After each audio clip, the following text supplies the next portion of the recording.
A tempestade que castigava os arredores de São Paulo naquela noite parecia um reflexo do vazio que habitava a mansão de Fernando. Cada relâmpago iluminava um mausoléu de vidro e concreto, onde móveis de design impecável acentuavam uma solidão palpável.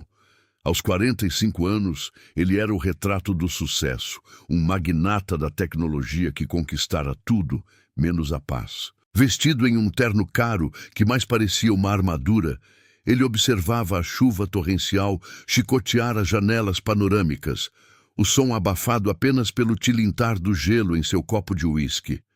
O cansaço em seu olhar não era do trabalho, mas da alma. Aquele lugar não era um lar. Era uma vitrine perfeitamente organizada de uma vida oca, um palco onde ele representava o papel de um homem poderoso para uma plateia que nunca existia, pois ele estava sempre sozinho. Incapaz de suportar o silêncio que gritava mais alto que os trovões, Fernando pegou as chaves de seu carro de luxo. A necessidade de movimento, de fugir de si mesmo, era uma compulsão. Ele acelerou pela estrada deserta que cortava o condomínio, o motor potente do veículo rasgando a cortina de água com uma fúria controlada. Era uma tentativa inútil de deixar para trás a culpa e o arrependimento que o assombravam, especialmente desde o divórcio com Isadora. Em meio à sua fuga cega, dois vultos surgiram do nada na beira da estrada, forçando-o a pisar no freio com violência. Os pneus cantaram sobre o asfalto molhado e o carro parou a poucos metros das figuras encharcadas. A primeira reação foi de pura irritação, uma intrusão indesejada em sua noite de autopiedade. Os fachos de luz do carro varreram a escuridão, iluminando a cena com uma clareza brutal. Era uma mulher, curvada sobre uma criança pequena, tentando protegê-la da chuva com o próprio corpo. E então ele a viu. O rosto de Marina, mais magro e marcado pelas dificuldades, mas inconfundível. O reconhecimento o atingiu como um soco no estômago, tirando-lhe o ar. A imagem da ex-empregada, que lhe permitiu ser humilhada e expulsa de sua casa anos atrás por uma acusação falsa de sua ex-esposa, agora estava ali, em completo desamparo. Ao lado dela, um menino frágil, agarrado a um boneco de pano, olhava para os faróis com olhos grandes e assustados. A armadura de indiferença de Fernando, construída ao longo de anos, se estilhaçou naquele instante. O passado, que ele tentara enterrar sob camadas de sucesso e riqueza, estava vivo e tremendo de frio na sua frente.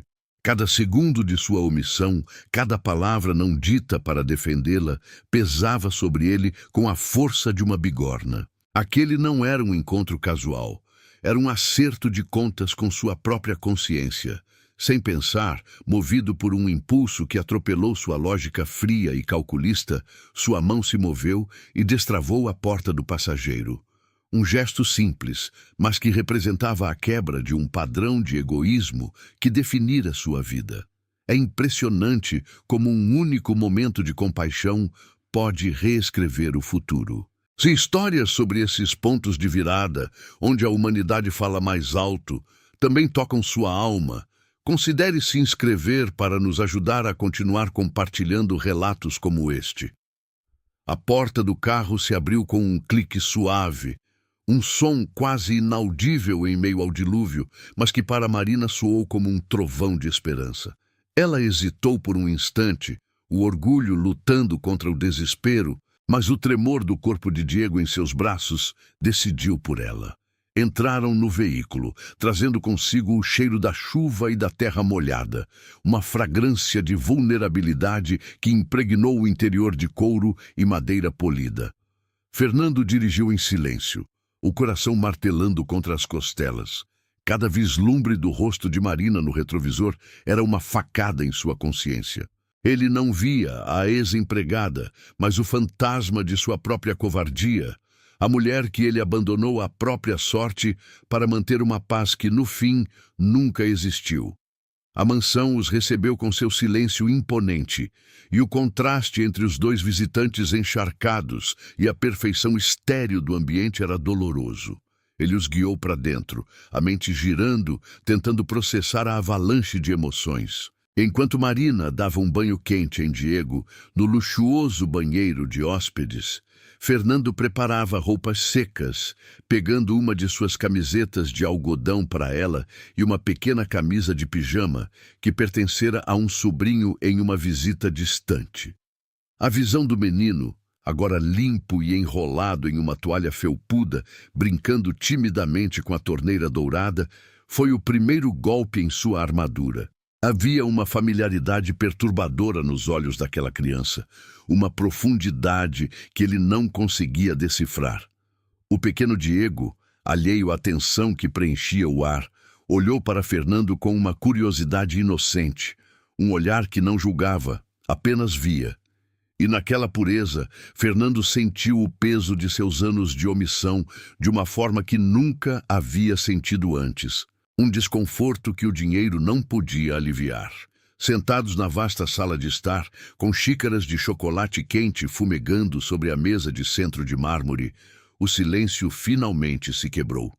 A voz de Marina era baixa, trêmula, mas carregada de uma força que vinha de anos de luta solitária. Ela contou sobre a demissão, sobre como Isadora havia plantado uma joia em sua bolsa, uma armadilha cruel, motivada por um ciúme infundado. Fernando ouvia, cada palavra reavivando a memória daquele dia terrível. Ele se lembrava do olhar suplicante de Marina, da arrogância triunfante de Isadora e de sua própria passividade, sua decisão covarde de não se envolver, de acreditar na mentira mais conveniente para manter sua vida confortável. A verdade, agora dita em voz alta naquela sala, tinha o poder de um terremoto, abalando as fundações de tudo o que ele acreditava ser. Ela descreveu a espiral descendente que se seguiu, a dificuldade de encontrar outro emprego com uma acusação de roubo manchando seu nome, os subempregos, as mudanças constantes, a luta para criar um filho sozinha em um mundo que parecia ter-lhe fechado todas as portas. Não havia autopiedade em seu relato. Apenas a crônica nua e crua de uma sobrevivente. Fernando observava seu rosto, as linhas de cansaço que não estavam lá anos antes, e via a dignidade de quem enfrentou o inferno e continuou de pé. Ele não conseguia desviar o olhar, forçado a encarar o resultado direto de sua inação. A culpa não era mais um fantasma abstrato. Tinha um nome. Um rosto e uma história de sofrimento que se desenrolava diante dele, tornando impossível qualquer tentativa de autojustificação. Então, Marina fez uma pausa, respirou fundo, reunindo a coragem para a revelação final. Seus olhos encontraram os dele, e a vulnerabilidade em seu olhar era quase insuportável. Naquela época, quando tudo aconteceu, ela começou. A voz falhando por um instante. Eu não sabia como te contar. Eu tinha medo, vergonha. Eu estava grávida, Fernando. O mundo dele parou. O som da chuva, o tic-tac de um relógio distante, tudo desapareceu. A frase ficou suspensa no ar, carregada com o peso de anos de segredos e dor. Ele sentiu o chão desaparecer sob seus pés, uma vertigem que o deixou sem ar. Enquanto sua mente tentava desesperadamente conectar os pontos, negar o que parecia impossível, o que seu coração já começava a temer, como a mais absoluta das verdades. Seu olhar se moveu instintivamente para o pequeno Diego, que agora dormia serenamente no sofá, o boneco de pano surrado ainda seguro em sua mãozinha. Os traços, antes apenas familiarmente perturbadores, agora se encaixavam com uma clareza brutal. O formato dos olhos, a curva sutil do queixo, eram um eco de seu próprio rosto, uma versão em miniatura de um homem que ele mal reconhecia no espelho. Diego!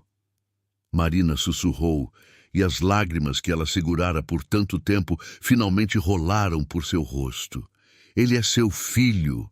A confirmação não foi um grito, mas um murmúrio que demoliu o que restava do mundo de Fernando. Aquele menino, aquela criança frágil e inocente que o destino trouxera até sua porta, Era seu sangue, sua responsabilidade, o filho que ele nunca soube que existia. A culpa que o assombrava se transformou em algo muito mais profundo e visceral. Não era mais sobre um erro do passado a ser lamentado, mas sobre uma vida a ser protegida, um futuro a ser construído a partir das ruínas de sua negligência. Um senso de propósito, feroz e inegável, tomou conta dele. Era a chance de se redimir, não com dinheiro, mas com ação, com presença, com amor.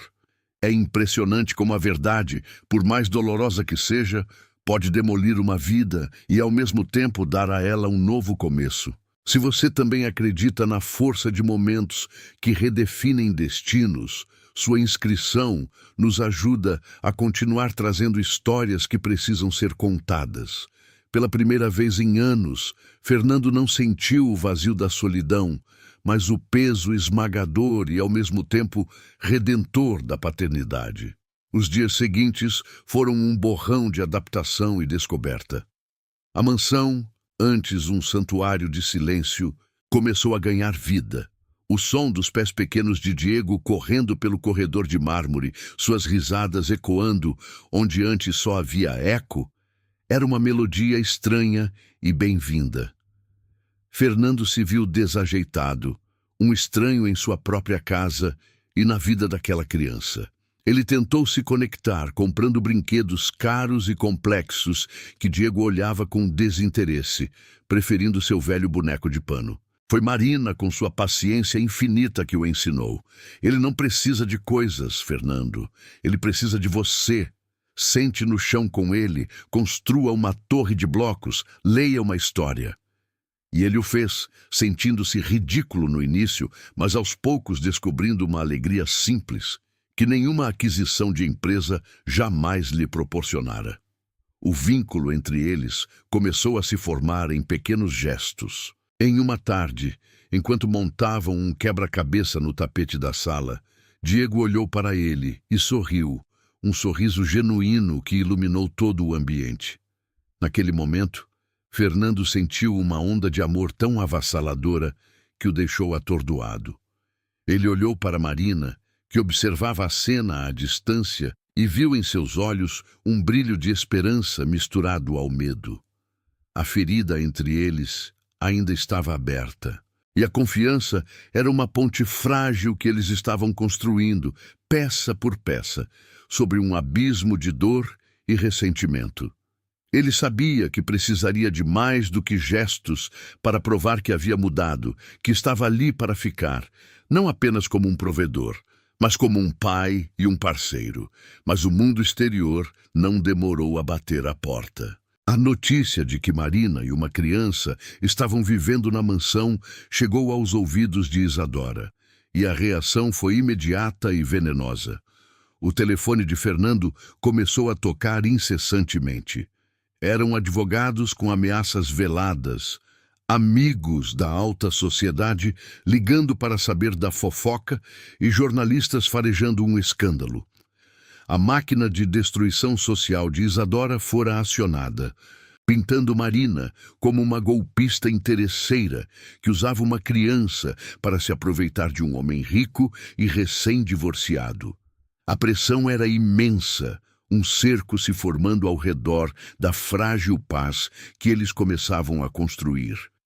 Fernando sentiu a velha tentação de recuar, de resolver tudo com dinheiro, de fazer o problema desaparecer. A situação se agravou quando Diego adoeceu.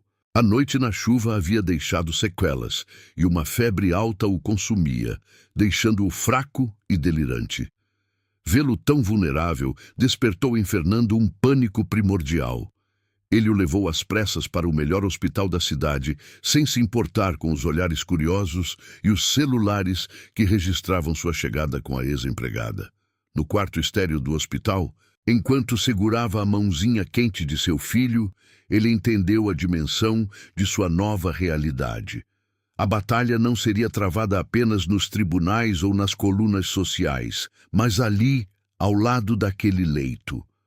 A saúde de seu filho se tornou o único foco, a única coisa que realmente importava, solidificando sua resolução. Ele não fugiria. Não desta vez. Enquanto Marina cochilava em uma poltrona, exausta pela preocupação, Fernando observava o rosto sereno de Diego, agora com a febre sob controle. Ele pegou o celular e, com uma determinação fria que não sentia há anos, ligou para seu advogado mais implacável. Eu quero o reconhecimento de paternidade do meu filho e quero a guarda total compartilhada, disse ele, a voz firme, sem espaço para dúvidas.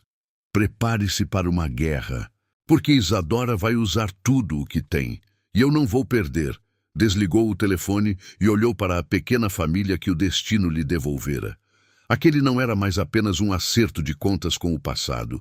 Era uma declaração de guerra pelo seu futuro. Um futuro que ele finalmente queria. Um futuro que tinha o rosto de Marina e os olhos de seu filho. A batida na porta soou como uma sentença, fria e oficial, quebrando a frágil harmonia daquela manhã. Eram duas assistentes sociais do conselho tutelar, com expressões neutras e pastas nas mãos, mas a verdadeira ameaça entrou logo atrás delas. Isadora, vestida com uma elegância predatória, trazia um sorriso de triunfo contido nos lábios. Seu olhar varreu a sala, detendo-se com desprezo calculado em Marina, que instintivamente puxou Diego para mais perto. O ar na mansão, antes aquecido pelas risadas de uma criança, tornou-se gelado, pesado com a tensão de uma batalha prestes a começar. Fernando sentiu o sangue gelar. Ele sabia que aquele momento chegaria, mas a crueldade da estratégia de sua ex-esposa, usando o bem-estar de uma criança como arma, o atingiu com a força de um soco. Ele permaneceu em silêncio, observando, sentindo o peso de cada segundo, a calma antes da tempestade que ele mesmo provocara com sua omissão no passado. Isadora não perdeu tempo. Com uma voz que destilava veneno adocicado, ela começou seu teatro para as assistentes sociais.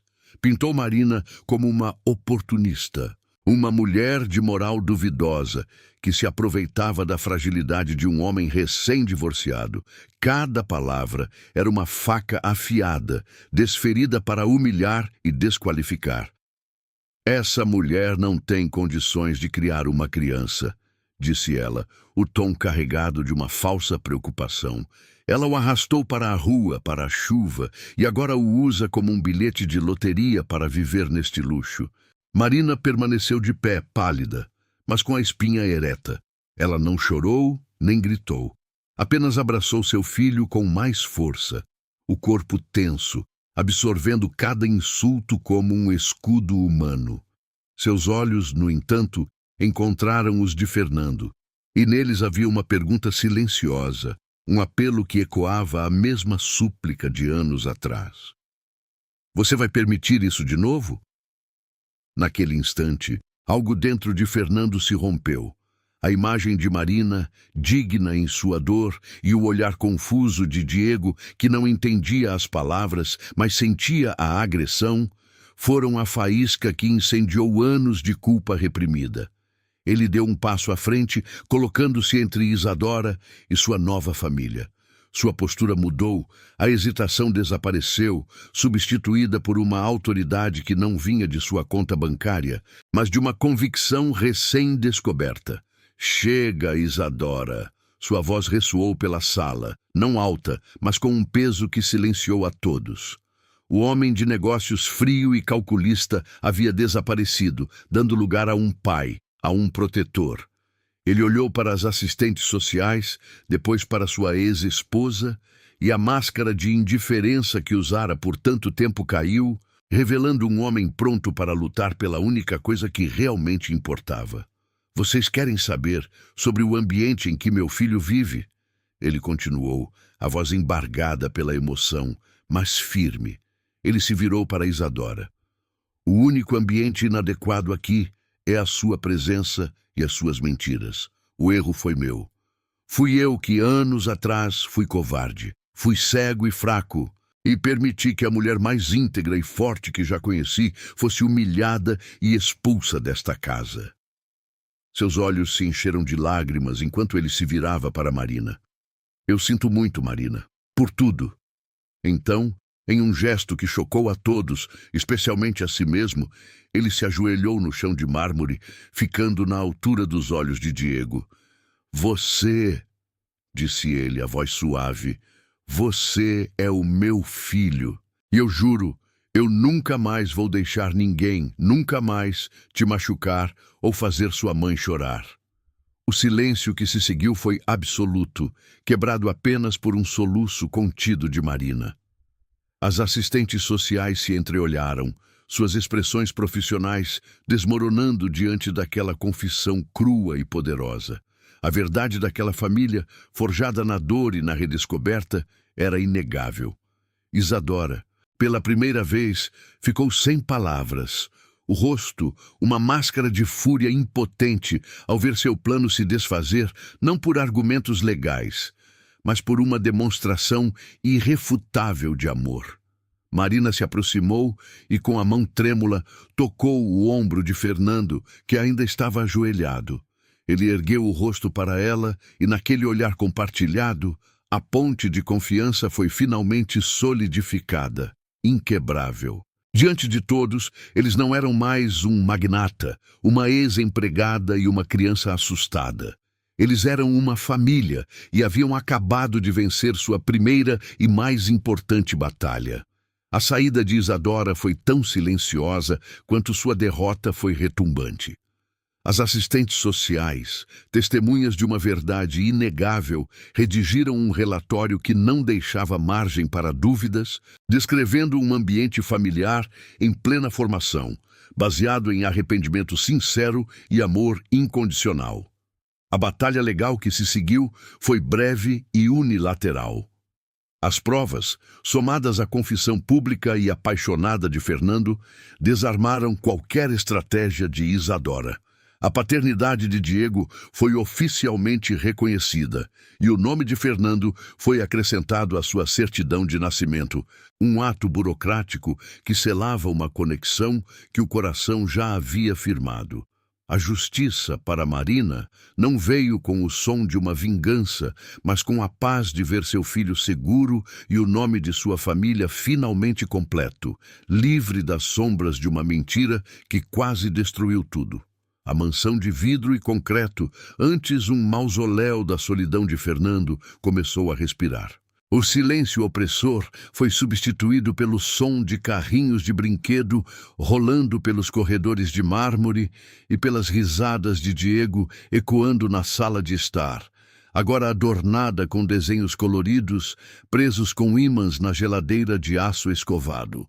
Fernando, o magnata que antes media a vida em balanços trimestrais, agora media seus dias em torres de blocos construídas, em histórias lidas antes de dormir e na temperatura exata do leite com chocolate de seu filho. Ele reduziu drasticamente suas horas no escritório, delegando responsabilidades que antes considerava insubstituíveis, descobrindo que a verdadeira reunião de diretoria acontecia no tapete da sala, onde ele, Marina e Diego decidiam qual filme assistiriam naquela noite. A armadura do CEO foi trocada por camisetas confortáveis, manchadas ocasionalmente por sorvete. Meses depois, no mesmo jardim onde a chuva um dia pareceu lavar o mundo, Fernando e Marina se casaram. Não houve centenas de convidados ou a ostentação da alta sociedade, apenas um pequeno círculo de pessoas que testemunharam a união de duas almas que encontraram um no outro a redenção. Diego, em um pequeno terno, foi quem levou as alianças, seu sorriso radiante sendo a bênção mais importante de todas. Inspirado pela injustiça que quase destruiu a vida de Marina, Fernando usou seus recursos para um propósito maior. Ele criou a Fundação Recomeçar, uma organização dedicada a oferecer apoio jurídico e financeiro para mulheres que, como Marina, foram vítimas de falsas acusações em seus locais de trabalho. garantindo que outras histórias de desespero pudessem ter a chance de um final justo e digno, transformando sua dor pessoal em uma força para o bem coletivo. A verdadeira riqueza, Fernando descobriu, não estava no saldo de sua conta bancária, mas no calor da mão de Diego segurando a sua durante um passeio, no olhar cúmplice de Marina do outro lado da mesa de café da manhã e na paz que finalmente habitava sua casa e seu coração. A vida que ele construiu sobre as ruínas de seu passado era mais sólida e valiosa do que qualquer império que pudesse erguer. Ele não apagou seus erros, mas os usou como alicerce para se tornar um homem melhor, um pai presente e um marido amoroso. Histórias como a dele nos lembram que a redenção é possível e que um único ato de humanidade pode reescrever um destino inteiro. Se narrativas que mostram o poder transformador do amor também te inspiram, sua inscrição é fundamental para que possamos continuar a trazer relatos de esperança para o mundo.